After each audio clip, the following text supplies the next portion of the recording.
Hi, my name is Darren Freeman, and it is my pleasure to present to you Industrial Control Systems Cybersecurity Awareness.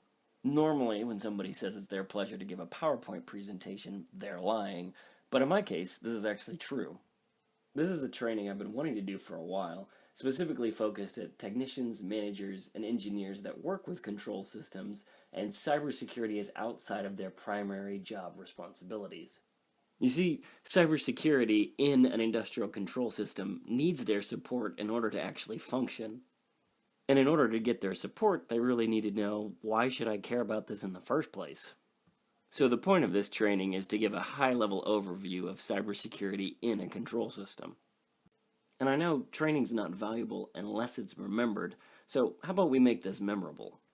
I was thinking that most people like movies, so how about we compare this to a big one? This is where I could be singing that beautiful Star Wars theme, but instead I'll just read you the title, Securing Your ICS with Lessons Learned from the Death Star. Every Star Wars movie has to start with the opening text crawl, so here it is. It is a period of cyber war. Rebel forces are bombarding all parts of the galaxy with an unseen arsenal. Meanwhile, ICS manpower is in a race to keep up with rapidly changing technology. Pursued by the sinister agents, the protectors of ICS must fortify their defenses under the threat of a strike at any moment. At this point in the movie, my wife normally turns to me and said, "Do you know what that means?" And I'll look back at her and say, "No, not really, let's just go with it." But here is our introduction of why we care about cybersecurity in the first place. The first point is that hackers are out there. This is incredibly obvious, but it's important to go through the range of hackers that are out there. At the lowest level, we have what we would call a script kiddie. That's someone who doesn't really have a whole lot of skills, but is learning from what other people have done online, and is just trying to repeat it themselves. Then there's the white hat, black hat, and gray hat hackers. At its most basic, black hat are bad, white hat are good, and gray hat are somewhere in the middle. Then there are those elite hackers that are usually just untouchable. Looking at some other motives, we have hacktivists that have some kind of political agenda with what they're doing. Organized criminal gangs that are just in it for the money. But our biggest concern is these nation-state cybersecurity forces. For an ICS, we need to realize we're not worried about some teenager in his mom's basement trying to break into our system as much as we're really worrying about whole countries trying to break in. When you take a look at the news, the most common names that come up are the United States, China, the United Kingdom, Israel, Iran, North Korea, and Russia. I'd assume there's a couple nations on that list that don't really give you a warm and fuzzy feeling. Our next point is that the ICS is a shifting environment. You don't just build a system and never touch it again, you'll have a mix of old and new components. And a lot of times when we're doing these upgrades, the technology can become outdated before we even install it. So, wrapping up the message of the opening text, we see that hackers do pose a big threat, and our system will be in flux, so we'll have some vulnerabilities. And the conclusion is that we really do need cybersecurity protection. So let's take a look at an ICS under attack. Now, I could give you an example from a power plant, but a lot of times the reports either are too detailed or just don't make sense to somebody in a different industry. So let's look at a different ICS that I think most people have heard about the attacks on it. That, of course, is the Death Star. Now, looking at the Death Star, it actually has a lot in common with an ICS. It's really just a big control system, but instead of creating things or services, it creates a big green laser beam that blows up planets. So I guess just the end result is a little bit different. So let's take a look at how the rebels attacked this Death Star ICS. We're going to work our way backwards and start with, how was the Death Star destroyed in Return of the Jedi? This is usually about the time when you look around the room and some people have blank looks and have absolutely no idea how it happened. But you'll usually have a couple guys jumping out of their seat excited to give the answer. At its most basic level, the Death Star had a hole big enough for a ship to fly into it, and then blow it up from the inside. Now, that seems like a pretty big problem if you have a hole big enough for a ship to fly in.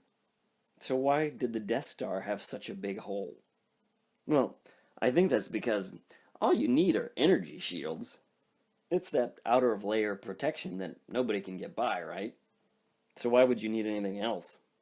Of course, from the movie, we know they got by them somehow, and we'll talk about that in a minute. But our first lesson learned is that energy shields are not a comprehensive security solution.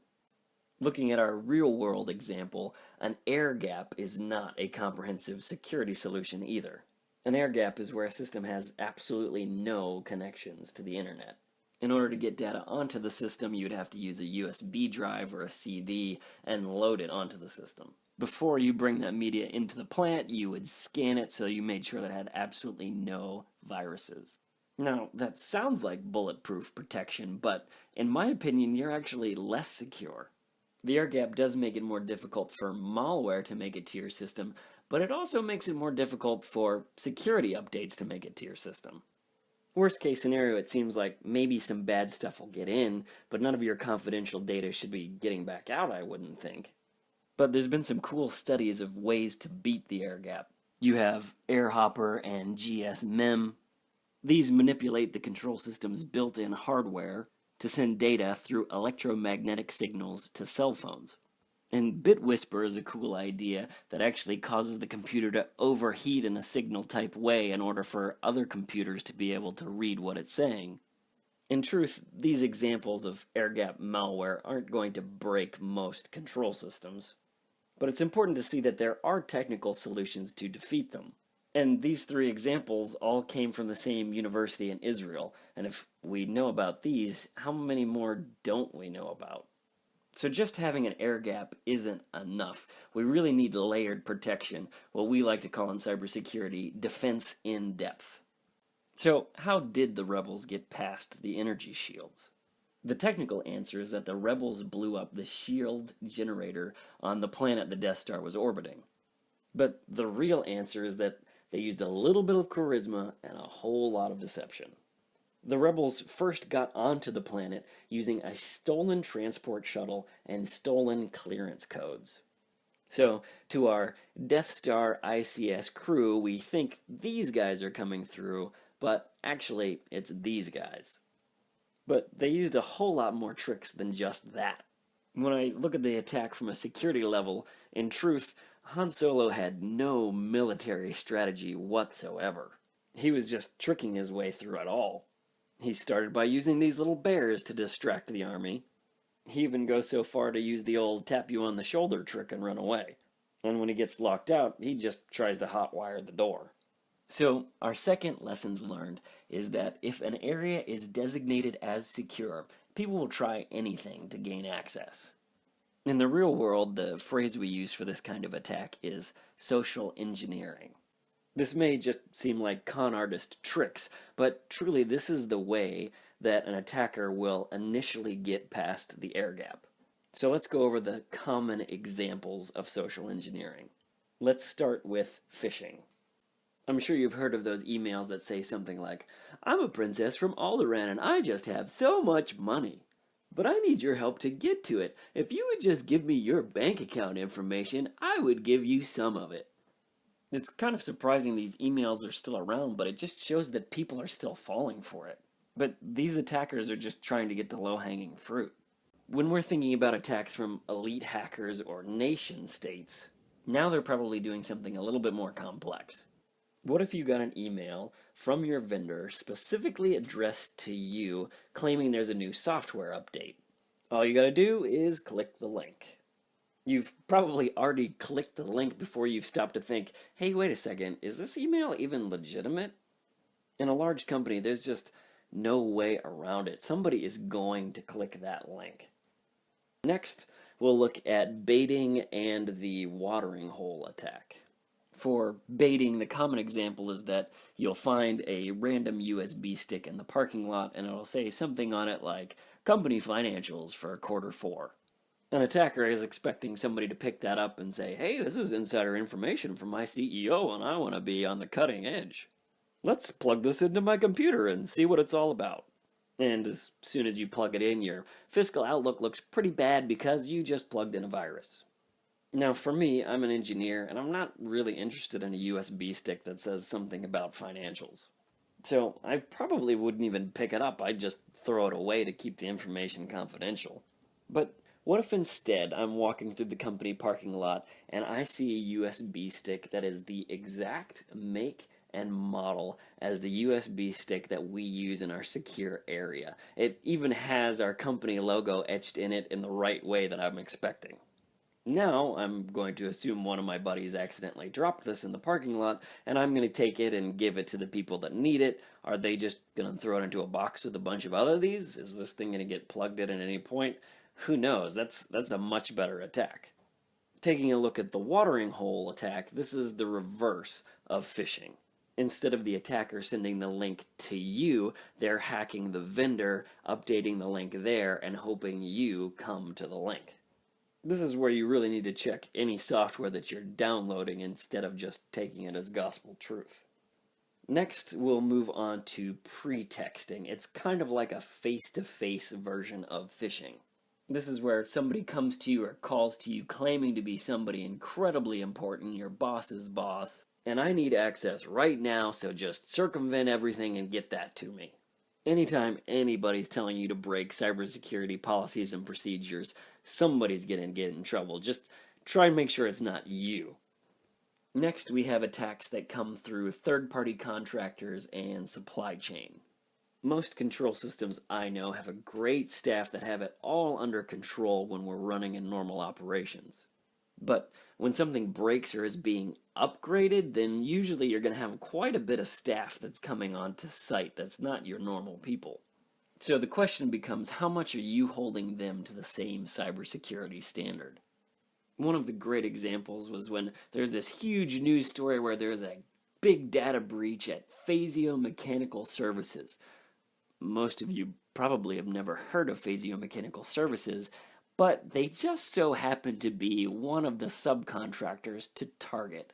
Perhaps you heard about that data breach in 2013. It was Phasio Mechanical Services that actually brought the malware into Target. Lastly, I want to mention that before a hacker attacks, they're going to do some data gathering. And one of the easy places to get that is the social media of the people who work there. So what information are you actually putting out there on social media? Are you mentioning pieces of hardware that are breaking all the time and are kind of annoying? Or what about your resume? Is that giving an exact picture of everything you work on, even the confidential information? Now, I'm not telling you not to talk to your friends or update your resume. I just want you to be aware of what you're putting out there. Looking at this list, I just want to reiterate that social engineering is how hackers will get by the air gap. The solution for this is what we call a questioning attitude. If you see something that looks funny, say something about it. If you accidentally click on a link, tell somebody about it.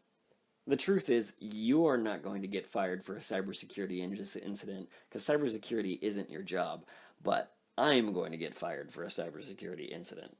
So it's better to tell somebody if you've made a mistake so we can get it solved as quickly as possible. So let's take one more look at an ICS attack in a galaxy far, far away. How was the Death Star destroyed in A New Hope, aka Episode 4, aka the original?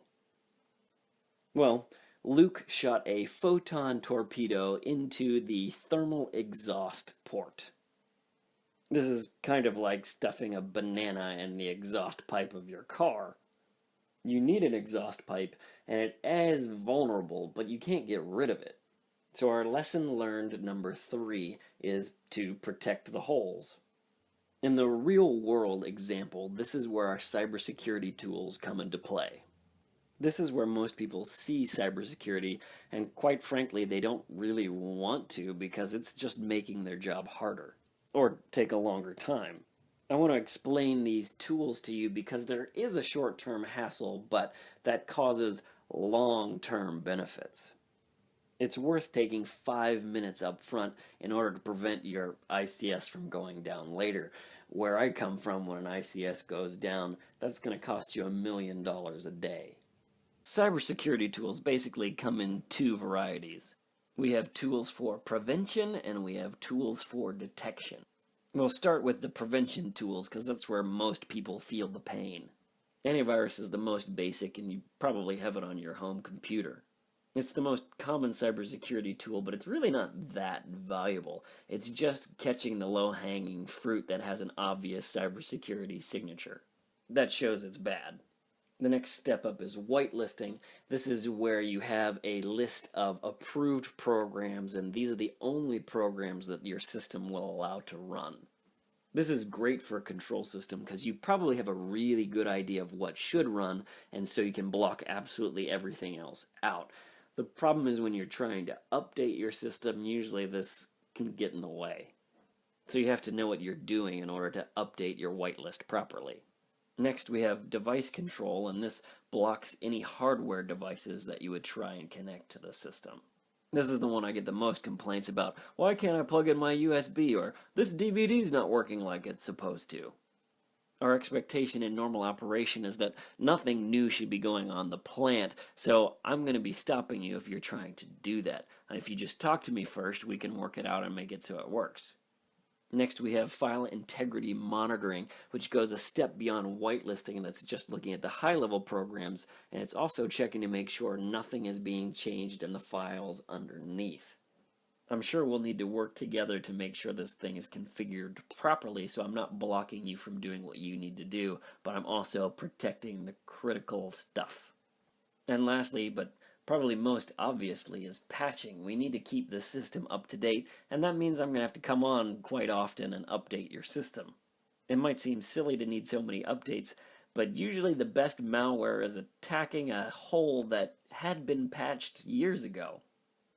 These are the tools that are going to help stop an attack in the first place. But we can't expect to be perfect all the time. What happens if your prevention-based cybersecurity tools get bypassed? This is where our second set of tools come into play. These are our detection-based cybersecurity tools. We have a centralized log manager, also called a SIM, which stands for Security Information and Event Manager, and we also have network log collection using a NIDS, meaning Network Intrusion Detection System. You could use your NIDS in prevention mode, but then that might be stopping some traffic that you really need in an ICS environment. So more often we just stick to detection. The point of these tools is to collect all of the information that's going on in the system, and hopefully we can detect if we get attacked. Then maybe we can prevent it. These tools are also important because their records are what are going to be used by investigators and could show up in a court of law. In many cases, it's not going to be if you get attacked, but when you get attacked, and did that already happen in the past? So that's an overview of our cybersecurity tools, and I just want to reiterate that yes, I know they're going to have a short-term hassle, but they are going to give long-term results. We're protecting the system, which is good for all of us and our jobs. So let's take a look back at our 3 lessons learned. First, the air gap is not enough, and we're going to need a little bit more security, and that's where our tools come into play.